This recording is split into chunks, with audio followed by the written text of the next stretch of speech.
तर फडणवीस सरकारकडून गतिमान सरकारची वचनपूर्ती सरकारने घेतलेल्या निर्णयांपैकी 92% निर्णयांची अंमलबजावणी झाली आहे। 495 पैकी 458 निर्णयांची सरकारकडून अंमलबजावणी करण्यात आलेली आहे। गृह विभागाचे 32 निर्णय झाले, त्यातील 26 अंमलात आले। मुख्यमंत्र्यांकडे असलेल्या विधी आणि न्याय विभागाचे 31 पैकी 30 निर्णय लागू झाले आहेत। एकूण 37 निर्णयांच्या अंमलबजावणीची कार्यवाही सुरू आहे। मुख्य सचिवांच्या कार्यालयाने सादर केलेल्या अहवालामध्ये ही माहिती समोर आली आहे।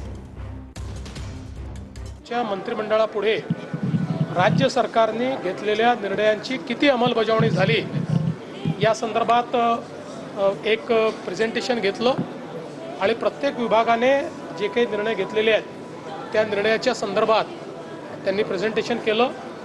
त्यात 92% निर्णय हे पूर्णपणे कार्यान्वित झाले आहेत। 8% निर्णय असे आहेत की ज्यातले काही निर्णय हे राज्यपालांकडे किंवा राष्ट्रपतींकडे प्रलंबित आहेत, ते कायद्याच्या स्वरूपात आहेत आणि काही निर्णय हे 2-3-4 डिपार्टमेंट्स इन्व्हॉल्व असल्यामुळे त्याचं अजून कार्य चाललेलं आहे, पण एकूण प्रगती जी आहे ती चांगली।